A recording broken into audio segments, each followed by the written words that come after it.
بسم اللہ الرحمن الرحیم باب ما جاء ما یستحب علیہ الافطار۔ اس باب میں امام ترمذی رحمۃ اللہ علیہ اس مسئلے کو بیان کر رہے ہیں کہ کن چیزوں سے افطار کرنا مستحب ہے۔ تو یہ بات یاد رکھیں کہ حضور پاک علیہ الصلاۃ والسلام کے زمانے میں کھجور کی فراوانی تھی، اور کھجور عام طور پہ صحابہ کے گھروں میں ہوتی تھی، اور عام طور پہ کھجور ہی کھائی جاتی تھی۔ باقی مکئی اور جو بھی کھائی جاتی تھی، لیکن کھجور زیادہ تر عام تھی، اور باغات زیادہ تر مدینے میں کھجوروں کے تھے۔ تو آپ علیہ الصلاۃ والسلام کی عادت رہی ہے کہ آپ کھجور سے روزہ افطار کرتے تھے، اور حضور علیہ الصلاۃ والسلام نے فرمایا کہ جس آدمی نے روزہ افطار کرنا ہے اس کو چاہیے کہ کھجور سے افطار کرے، اور اگر کھجور نہ ہو تو پھر پانی سے کر لے، اور فرمایا کہ پانی تمہارے لیے پاک ہے۔ اب یہاں پر اس کے فوائد بیان کرنے سے پہلے ایک مسئلہ ہے۔ ہمارے عرف میں یہ بات کہی جاتی ہے، ہمارے عرف میں یہ بات کہی جاتی ہے کہ جب کھجور نہ ہو تو نمک سے کر لو، کھجور نہ ہو تو نمک سے کر لو۔ نمک کی کوئی روایت دور دور تک کسی ضعیف موضوع روایت کے اندر بھی نہیں ہے۔ یہ بس لوگوں کی خود ساختہ باتیں ہیں کہ بھئی نمک سے کر لو۔ ہوتا تو اللہ کے نبی فرماتے ہیں نا کہ بھی نمک سے کر لو، آپ نے فرمایا کھجور۔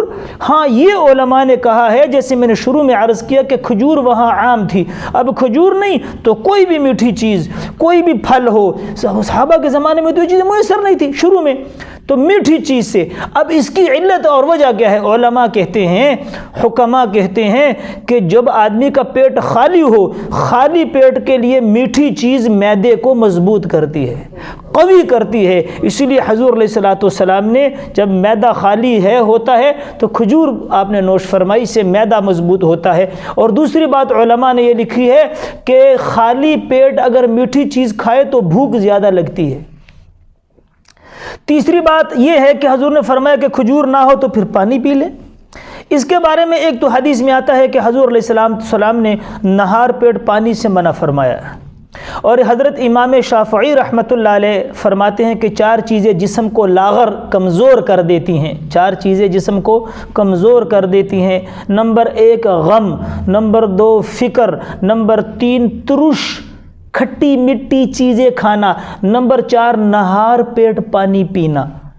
اب آگے بات کر رہا ہوں کہ لیکن الضرورات تبیح المحظورات، جو بیمار ہو، فرمایا جس کو قبض ہو دائمی، جس کو قبض ہو اور دائمی قبض ہو، تو اس حدیث کی بنیاد پہ علماء فقہاء اور حکماء فرماتے ہیں کہ نہار پیٹ پانی پیے گا پیٹ بھر کے، اس کی قبض ٹوٹ جائے گی۔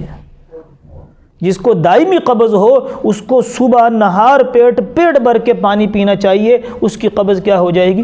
ٹوٹ جائے گی۔ تو یہ 2 چیزیں اللہ کے نبی سے ثابت ہیں، اور یہ نمک کا جو قول ہے لوگوں کا خود ساختہ ہے۔ نمک سے روزہ افطار کرنے کی میں نے کہا کوئی موضوع روایت بھی نہیں ہے، بس یا کھجور نہیں ہے تو کوئی بھی میٹھی چیز نہیں تو آپ نے فرمایا پھر پانی اسے کر لے، کیونکہ پانی اس کے لیے کیا ہے؟ فَإِنَّ الْمَاءَ طُهُورٌ، پانی پاک ہے، اس سے روزہ افطار کر لے۔